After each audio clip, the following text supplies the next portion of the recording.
अरे रवि बेटा, कल तो 15 अगस्त है ना, विद्यालय जरूर जाना। नहीं दादी, मेरा मन नहीं है, क्या फर्क पड़ता है। मन नहीं है? क्या तुम जानते भी हो इस दिन की कीमत क्या है? हाँ दादी, आजादी, लंबे भाषण और बोरिंग परेड्स। नहीं बेटा, आओ मैं तुम्हें हमारा स्वर्ण इतिहास सुनाती हूँ, किताबों से नहीं दिल से।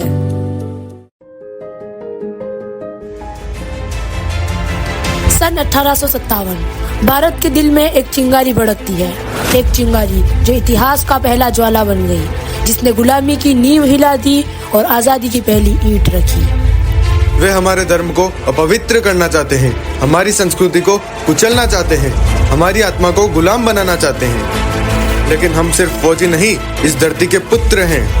हम लड़ेंगे अपनी माँ भारती के लिए, न कि किसी फिरंगी सम्राट के लिए।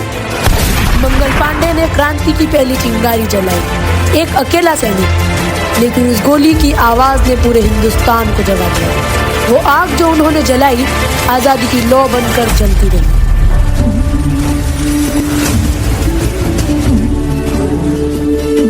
ओ माई तेरी मिट्टी बुलाए तो ये दुनिया छोड़ के आ जाए, तू जो आवाज लगाए तो तिरंगा ओढ़ के आ जाए। ओ माई तेरे काम नहीं आए तो फिर बेकार जवानी है, बहाए खून तेरी खातिर जितना गंगा में पानी है। माँ अगर जान जाती है तो जाए जाए रे माई, कभी तेरी आन न जाए रे।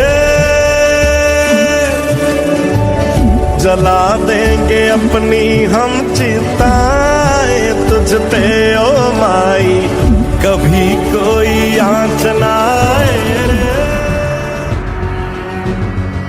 साल था 1858। झांसी की धरती अंगार बनी हुई थी। अंग्रेजी सत्ता हर उस आवाज को कुचल देना चाहती थी जो आजादी की बात करती थी। और तभी झांसी की रानी लक्ष्मीबाई हाथ में तलवार लिए इतिहास में अमर होने जा रही थी। वो सिर्फ एक रानी नहीं थी, वो थी भारत की पहली नारी क्रांतिकारी। मैंने सिर्फ जमीन के एक टुकड़े के लिए तलवार नहीं उठाई, मैंने युद्ध किया सम्मान के लिए, मैंने युद्ध किया आजादी के लिए, और मैं लड़ी हूँ हर उस बच्चे के लिए जो इस पावन धरती में जन्म लेगा। उन्होंने लड़ाई सिर्फ अपनी झांसी के लिए नहीं लड़ी, बल्कि तुम्हारे और मेरे लिए, हर उस आजाद सांस के लिए जो हम आज बिना डर के लेते हैं, उस मिट्टी के लिए जिसने तुम्हें जन्म दिया और जिसे उन्होंने अपने रक्त से सींचा।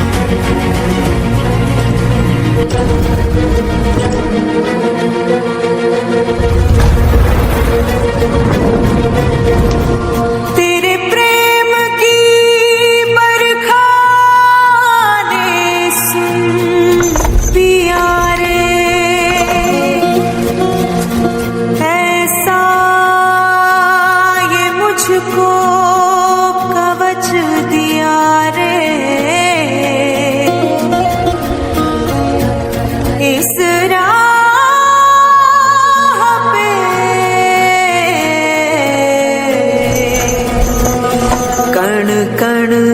कण कण कण गई मैं,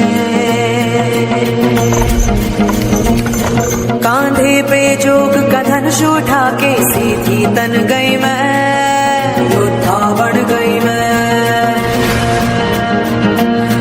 हर सांस में आग का रंग मिला के तन मन धन गई मैं, योद्धा बन गई मैं।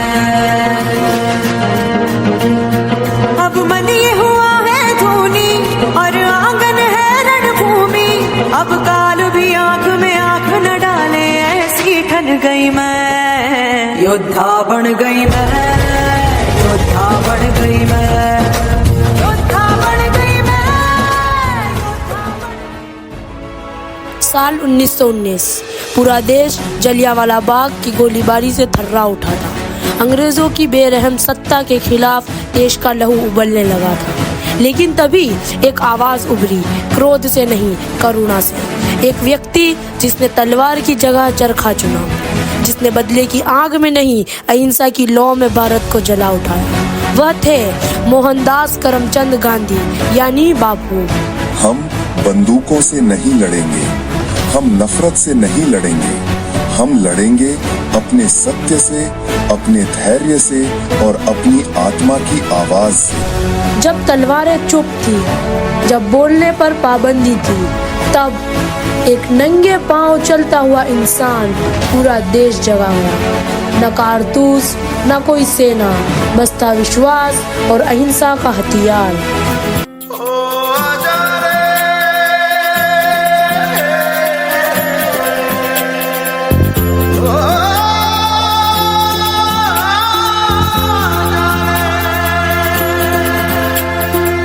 माटी पुकारे तुझे, देश पुकारे, आजा रे अब आजा रे, भूले हम राह हमें राह दिखा दे, आजा रे राह दिखा दे।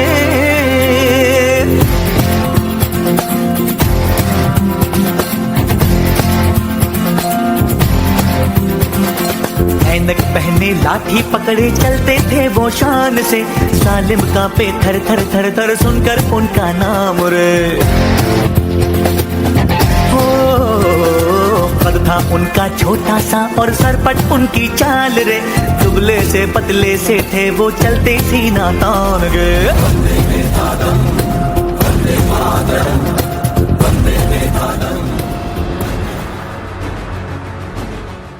सन 1930 नमक सत्याग्रह की आग पूरे देश में धधक रही थी। महात्मा गांधी के नेतृत्व में एक एक भारतवासी ने अंग्रेजी सत्ता को खुली चुनौती दी थी और इस आंदोलन की अग्रणी बनकर उभरी भारत कोकिला सरोजिनी नायडू। हम भारत माँ की बेटियां हैं। हमारी वाणी भले ही कोमल हो, हमारी मुस्कान मधुर हो, पर हमारी आत्मा चट्टानों से भी कठोर है। हमने चुन लिया है यह मार्ग, आज़ादी का, आत्मसम्मान का। जेल की कोठरी हो या सैनिकों की बंदूकें, हम न डरेंगी, न झुकेंगी, न रुकेंगी। सुनो, समय गवाह है।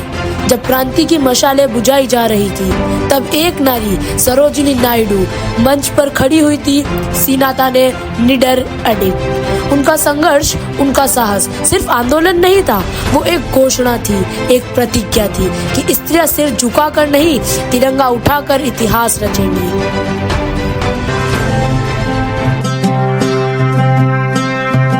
ऐ वतन वतन मेरे आबाद रहे तू,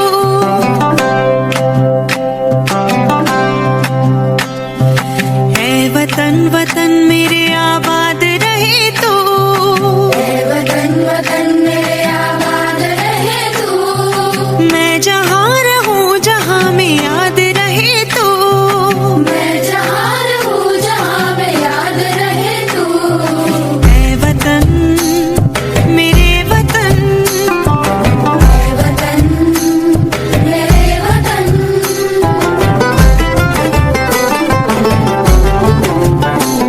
तू ही मेरी मंजिल है, पहचान तुझी से, तू ही मेरी मंजिल है, पहचान तुझी से। पहुँचूं मैं जहाँ भी मेरी बुनियाद रहे तू, पहुँचूं मैं जहाँ भी मेरी बुनियाद रहे तू।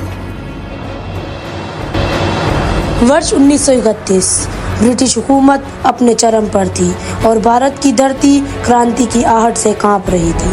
23 साल का एक नौजवान भगत सिंह, जिसने किताबों में नहीं जेल की कोठरी में आज़ादी की परिभाषा लिखी थी। उसके हाथों में हथकड़ी थी, लेकिन जुबान पर सच और आंखों में आग थी। तुम्हें लगता है इन जंजीरों से मेरी आवाज़ बंद हो जाएगी? नहीं साहब, मुझे मरने का कोई डर नहीं। मेरे खून की हर बूंद इस धरती से इनकलाब की गूंज बनकर निकलेगी। इनकलाब जिंदाबाद, इनकलाब जिंदाबाद, इनकलाब जिंदाबाद। मेरा रंग दे बसंती चोला, माए रंग दे, मेरा रंग दे बसंती चोला, माए रंग दे, मेरा रंग दे बसंती चोला, रंग दे, रंग दे, रंग दे। बसंती चोला माए रंग दे। मर के कैसे जीते हैं इस दुनिया को बतलाने, तेरे लाल चले हैं माए अब तेरी लाज बचाने। आजादी का शोला बन के खून रगों में डोला, मेरा रंग दे।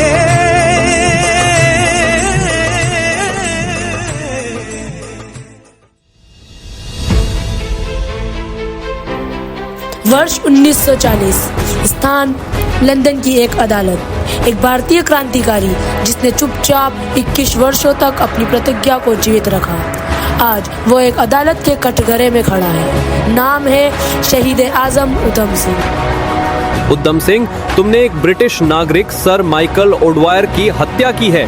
क्या तुम्हें अपनी समानवीयता पर कोई पछतावा नहीं? पछतावा? कैसा पछतावा? मैंने हत्या नहीं की, मैंने न्याय किया है, उस अन्याय के लिए जो 1919 में जलियांवाला बाग में हुआ था। उधम सिंह एक नाम नहीं, एक प्रतिज्ञा थी। 21 वर्षों तक उन्होंने अपने भीतर एक तूफान को रोके रखा, और जब वक्त आया तो इतिहास ने देखा एक अकेला इंसान कैसे ब्रिटिश साम्राज्य की नींव हिला गया।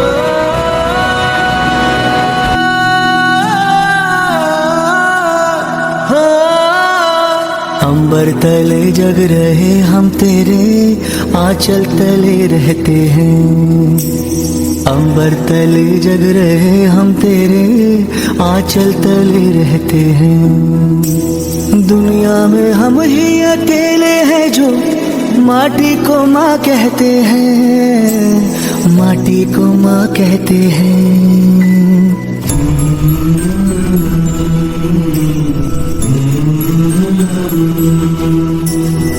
जागे तेरे लिए सारी उम्र, तू ही आना सुलाने हमें। सर तेरा ऊंचा रहे ऐ वतन, कोई जाने ना जाने हमें। हो खुशबू के जैसे हवाओं में हम गुमनाम से बहते हैं।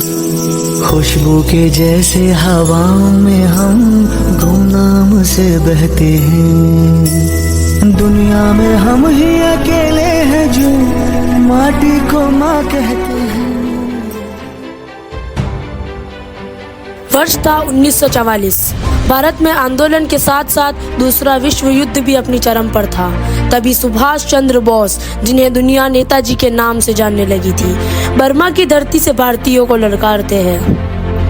तुम मुझे खून दो, मैं तुम्हें आजादी दूंगा। यह कोई साधारण वाक्य नहीं है, यह एक आग है जो हर सच्चे भारतीय के सीने में जलनी चाहिए। हमने सदियों तक गुलामी की जंजीरों में कराहते देखा है इस भारत माँ को, अब और नहीं। भारत माता का यह लाल आपको पुकार रहा है, उठो, जागो और तब तक मत रुको जब तक भारत पूरी तरह आजाद ना हो जाए। जय हिंद। जब एक आवाज, तुम मुझे खून दो, मैं तुम्हें आजादी दूंगा, करोड़ों दिलों की धड़कन बन गई, तब एक केवल सुभाष नहीं खड़े थे, एक राष्ट्र उठ खड़ा हुआ था।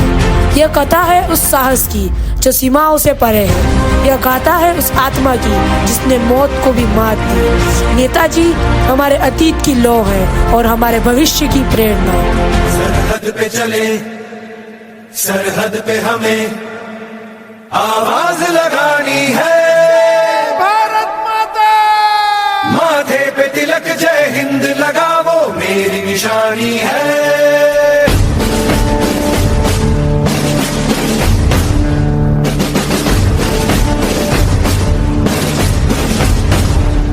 सरहद पे चले, सरहद पे हमें आवाज लगानी है।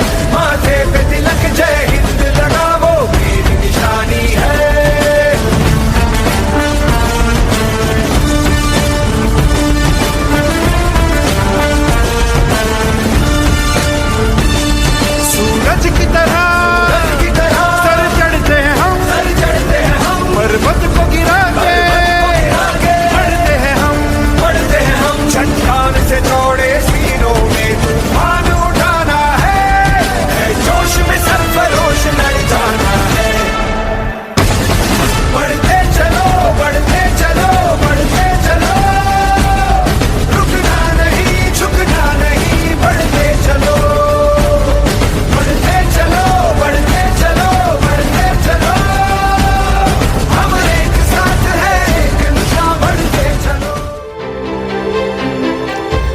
ऐसा युग जब एक बच्चे ने छुआछूत, भेदभाव और तिरस्कार को जीवन की पहली पाठशाला में पढ़ा, लेकिन उसी बच्चे ने आगे चलकर भारत के संविधान की नींव रखी।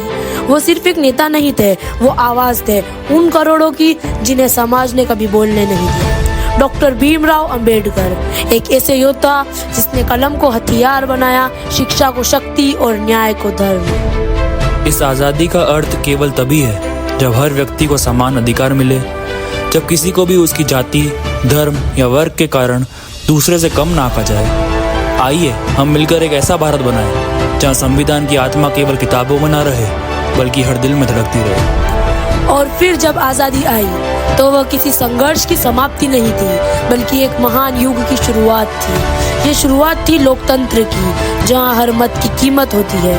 ये शुरुआत थी समानता की, जहां कोई ऊंच नीच ना हो।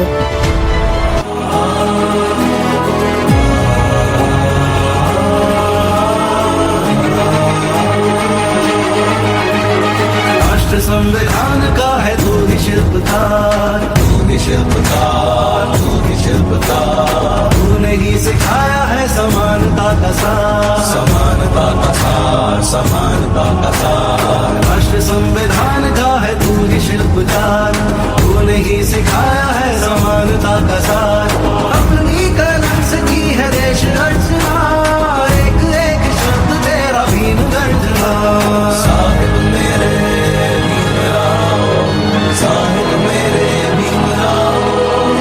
संकट में आया तू बन के सहारा, बन के सहारा, बन के सहारा।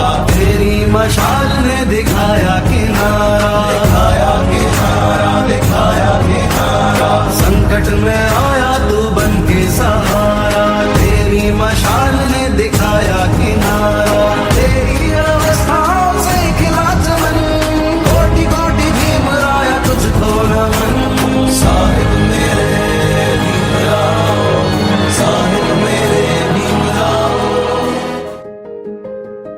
दादी, मुझे तो जरा भी अंदाजा नहीं था ये सब, ये जो सम्मान पत्र, पदक और उनकी लिखी चिट्ठियाँ, क्या उन्होंने सच में इतना कुछ किया हमारे देश के लिए?